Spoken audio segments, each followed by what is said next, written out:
Hello বন্ধুরা, কেমন আছো তোমরা? আশা করছি তোমরা ভালো আছো। আর রূপাস ওয়ার্ল্ড একটা নতুন ব্লগে তোমাদের সবাইকে ওয়েলকাম। তো এখন বাজলো প্রায় 10টা, আর তোমাদেরকে সঙ্গে নিয়ে এখন থেকে আমি আমার ব্লগটা শুরু করলাম।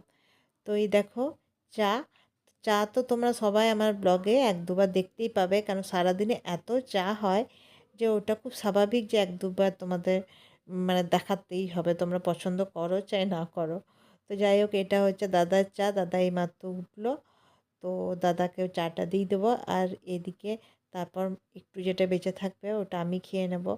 তোমাদেরকে যেমনটা বলেছি যে আমারও চায়ের একটু এখন নেশা হয়েছে, তো সেই রকমই যখন করি একটু করে খেয়েই নিই। বিশেষ করে এই ঠান্ডাটা একটু একটু পড়ছে এখন, এখন তো চা খেতে ভালোই লাগে। আর ছেলের আবদার যে আমাকে এক্ষুনি মাম্মাম একটু আলু ভেজে দাও, তো ওর জন্য একটু মতো আলু ভেজে দিলাম, কারণ এই দুধ কর্নফ্লেক্স খেয়েছে, তো তারপর বেশি ভাজাভুজি খাওয়াটা ঠিক নয়, তো ওই জন্য একটু ওকে আলু ভেজে দিচ্ছি। আর এদিকে মা যাবে আজকে বিয়ে বাড়ি, মায়ের জেঠতো দাদার মেয়ের বিয়ে। তো সেই বিয়ে বাড়ি মা যাবে, আজকে হচ্ছে আইবুড়ো ভাত। তো মা আমাকেও বলছিল বারবার যে তুমিও চলো, তো আমি গেলাম না। তার কারণ আজ থেকে যাব, কালকে তো যেতেই হবে, মানে যাব তো আজকে বাড়িতে থাকি আর কালকে যাব। আর আজকে নিরুরও ছুটি আছে, আর রিওরও ছুটি শনিবার, আর বাবাও বাড়িতে থাকবে।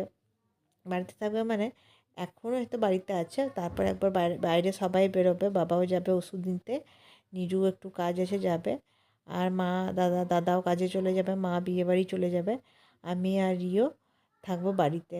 তো তার জন্যই আমি সকালে উঠে সকালে সমস্ত কাজ করে নিয়েছি, ভাত হয়ে গেছে।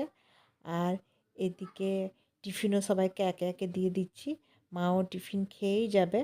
আর এদিকে আমি এখন টিফিন খাইনি, টিফিনটা আমি একটু পরে খাবো। চেষ্টা করছি যাওয়ার আগে, সবাই যাওয়ার আগে আমি রান্নাটা একটু যদি আগিয়ে নিতে পারি তাহলে রিওর সঙ্গে একটু সময় কাটাতে পারবো। আর তাছাড়াও বারবার রান্নাঘরে চলে আসবে, হ্যাঁ, টিভিও দেখবে না বসে বসে, একা বলবে আমার কাছে বসে থেকো। তো ওই জন্যই। আর এখন বানাচ্ছি আমি মূলো শাক, তো ওই জন্য রসুনটা আগে থেকে ভেজে রেখে দিলাম, তারপর শাকটা দিলাম, আর তারপর দিচ্ছি নুন। এবার ঢাকা দিয়ে দেবো। আর দেখো এখানে আমি একটু ভালো করে রসুন আর লঙ্কাটা বেটে রেখেছি। আর এদিকে একটু আমি এখানে রসুন, আদা আর পেঁয়াজটা বেটে নেব। তোমাদেরকে তো আগেই বলেছি আমি যে আমাদের মিক্সিটা আঁশ হয় না, তাই শিলে এইগুলো বাটতে হয়, তো শিলেই বেটে নিচ্ছি। আর এইদিকে শাক ভাজাটাও আমার মোটামুটি কমপ্লিট হয়ে গেছে।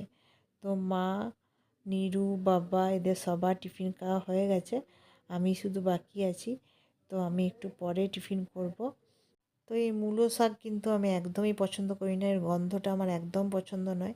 আর বাবা মানে আমার শ্বশুরমশাই কোনো শাকই খায় না ভাজা, আর শুধু খাবে এই শাক ভাজাটা নিরু আর আমাদের দাদা, আর কাজের মেয়েকেও একটু দেবো। আর এই দেখো এখানে ডিম সিদ্ধ করব। আর সবার যেহেতু টিফিন করা হয়ে গেছে, তা আরেকবার চা করে দিলাম, যে সবাই এবারে চা খেয়ে নিজের নিজের কাজে বেরিয়ে পড়বে। তো এদিকে আবার চা বসালাম, তার কারণ আবার চলে এসছে বউ, মানে কাজের বউ, ওকেও চা দেবো। আর এবার আমি ডিমগুলো সেদ্ধ হয়ে গেছে একটু ভেজে নেব। তো আমার তো বেশ ভালো করে ভাজা ডিম, মানে ভেজে ঝোল ভালো লাগে, কিন্তু দাদা আবার সেটা পছন্দ করে না, বলে যে চামড়াটা কেমন, মানে ডিমের যে চামড়াটা, ছালটা সেটা কেমন শক্ত হয়ে যায়, চিমড় হয়ে যায়, তাই বেশি ভাজবো না। কিন্তু আমি যেহেতু ডিম খেতে খুব ভালোবাসি, আমার সব রকমই চলে, কিন্তু বেশি করে ভাজলে আমার বেশি ভালো লাগে। তো যাই হোক, সংসার যখন করছি তখন সবার মন রেখে চলাটাই হচ্ছে মেয়েদের ধর্ম, তো সেটাই করবার চেষ্টা করি। তো আমি এবারে করব টিফিন। তো আমার হয়ে গেছে টিফিন খাওয়া, আর এখানে আমি এখন ডিমের ঝোলটা চাপাচ্ছি, আর মারা এবার বেরোবে। তো যেহেতু আজকে আইবুড়ো ভাত, সেহেতু মা একটু দেরি করেই যাচ্ছে, যে আইবুড়ো ভাতের প্রোগ্রামটা তো প্রায় 12টার পরেই হয়, ওই জন্য। তো মারা এবারে বেরোবে।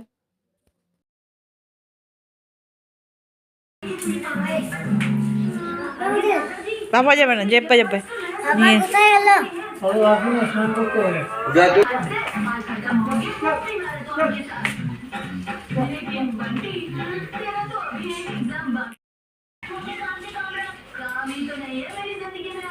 টাটা।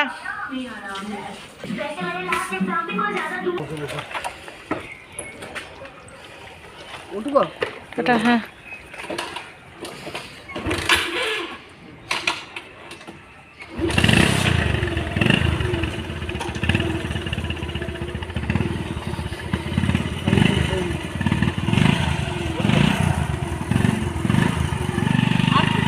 Bye bye bye.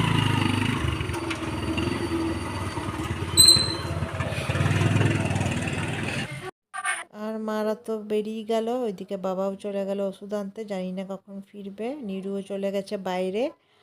আর আমি একটাতে ঝোল বসাচ্ছি মানে কষছি, আর একটাতে একটা সব সবজি দিয়ে একটা তরকারি বানাবো, মানে সব সবজি দিয়ে একটা সবজি বানাবো বলতে পারো।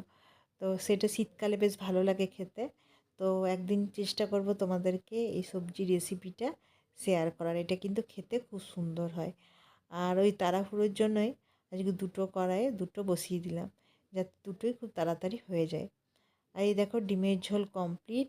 আর এইদিকে কিন্তু আমার তরকারিও মোটামুটি সেদ্ধ হয়ে গেছে কমপ্লিটের মুখে। তো শুধু রান্না হলে তো হবে না, অনেক কাজ আছে এখনও। এই সব মোছামুছি, তারপর বউকে খেতে দেওয়া। আর ওই দেখো বউ চলে এসছে। সব বউয়ের বাইরের কাজ হয়ে গেছে, এখন বউ ঘরে এবারে ঝাড়ু মোছা করবে। তো চলো বউ এই কাজগুলো করুক আর আমি একটু হেল্প করে দিই। অনেকটা সময় পেরিয়ে গেছে, খাওয়া দাওয়া হলো, সবাইকে একে একে খাওয়ালাম। তারপর গ্যাস মোছা, দুধ গরম করা, সব করতে করতে বেরিয়ে গেল প্রায় 3টে 5। আর এই দেখো কাল বিয়েবাড়ি যাবো বলে নীরু বাইরে থেকে এসে গাড়ি ধুচ্ছে বের করে। আর রিও এখানে দাঁড়িয়ে আছে, ওকে ডাকছি শুতে, কিন্তু কিছুতেই আসতে চাইছে না।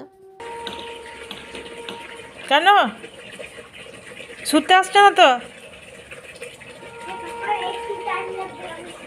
চলো বুয়া শুয়ে চলো, এখন শুয়ে চলো। পাপা তো এটা ধীরে ধীরে যাচ্ছে শুতে। হ্যাঁ না না, টাইম লাগবে এখন আমরা আছে, টাইম লাগবে না। তো এবছর আমাদের সজনে ফুলটা অনেকটা দেরিতে ধরেছে, তোমাদেরকে দেখিয়ে দিলাম। তো চলো আজকের ব্লগটা এখানে এন্ড করবো, এবারে ঘুমাবো। তো পরের ব্লগে দেখা হবে। তো ভালো লাগলে অবশ্যই লাইক কমেন্ট সাবস্ক্রাইব করো, সঙ্গে থেকো। পরের ব্লগে দেখা হচ্ছে, ততক্ষণের জন্য টাটা।